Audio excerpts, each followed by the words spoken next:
Ooh. Hello, welcome to my channel. I'm Peas, and today I'm going to be talking about the 1987 film Dolls.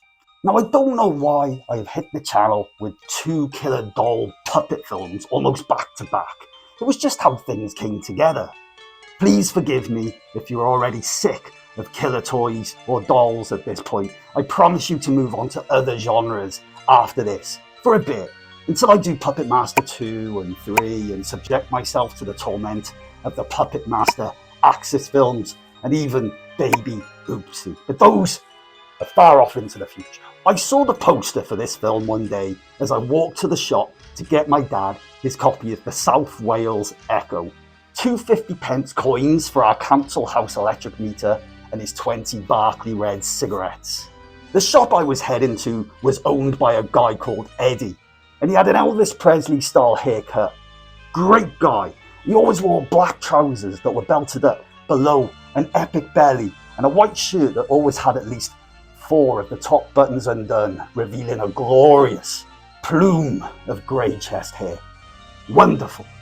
Going back to the Dolls poster, it was in the window of my local video shop, and by poster, what I actually mean was this giant fucking cardboard display that was bigger than me. The skull-faced, empty eye-socketed doll staring out into the street and into my face, burning its way into my brain and adding doll-related fear and anxiety to my other mental issues. Do you know that this fear is actually called pediophobia, a fear of not only dolls but mannequins and other humanoid-shaped inanimate objects? Directed by Stuart Gordon and written by Ed Naha, Dolls is a kind of tongue-in-cheek dark fairy tale that warns you that if you're a dickhead, you will be either murdered by dolls or at least turned into one. Come on, let's get going!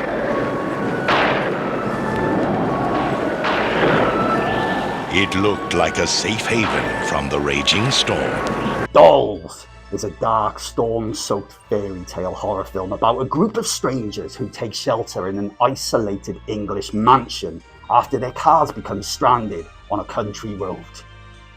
Picture a terrifying looking old house, the sort that you'd never even enter, even in the daytime, and that is how this place looks. This spooky place belongs to an incredibly wrinkly, elderly couple who make dolls in their spare time, something that they must have in abundance as there are literally hundreds of these bastards. They fill every room of the house, their creepy, porcelain faces watching every move. Among the strangers who end up in this place are a young girl named Judy with a very vivid imagination, almost psychotic. She's got a bit of a stupid face. Her cold and dismissive dickhead parents, a gentleman who sees the world with childlike wonder, believes in fairies and stuff, a potential target for Chris Hansen if ever I saw one, and 2 rebellious punk hitchhikers who treat the place with as much respect as your cat has for your sofa when he or she chafes her anus glands across your favourite cushions. Fucking cat. As the night goes on, the mansion's atmosphere grows increasingly eerie.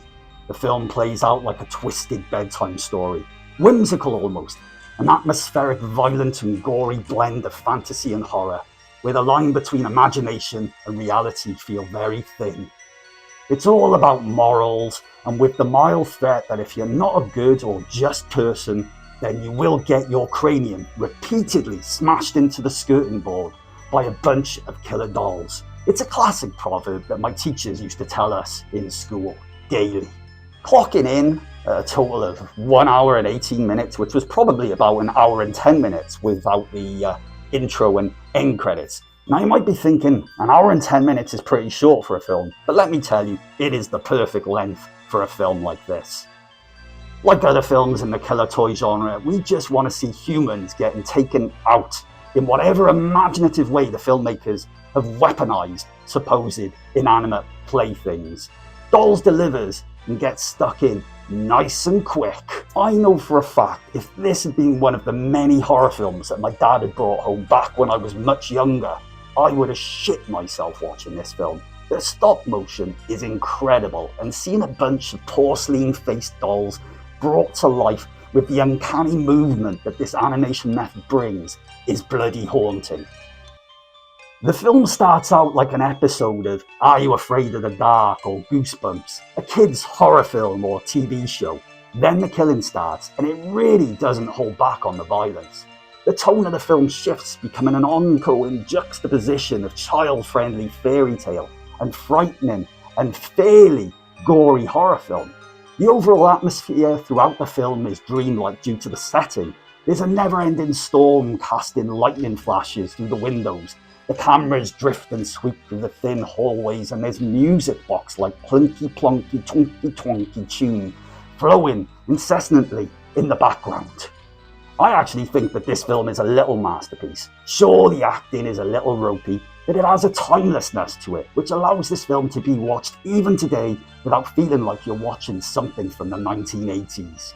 You truly get the feeling that the actors in this, particularly Guy Rolfe, who plays the old toy maker, and his wife Hilary Mason, are really unleashing as much hammy, scenery-chewing acting as physically possible. It's like they're in some sort of Christmas pantomime and they're loving it. The rest of the actors do their thing, but due to them only being in the film to be murdered by the dolls, we don't really give a shit about them or their characters. Ironically, near the end of the film, the little girl Judy says something about it being the longest night in the world, which I think is a brilliant way to finish a film which is probably as long as a standard TV episode of something these days. If you like the idea of killer dolls and a bit of gore, then get your eyeballs into this movie right now. I think you'll absolutely love it. I give this film... Jesus, nearly burnt my fingers. A 7 out of 10. Have you seen dolls? If so, let me know what you think down in the comments. And if you've seen something scary or have got a recommendation, stick down in the comments too. Thank you so much for watching this video. I really appreciate it. I wish you all the best. Peace be with you, always.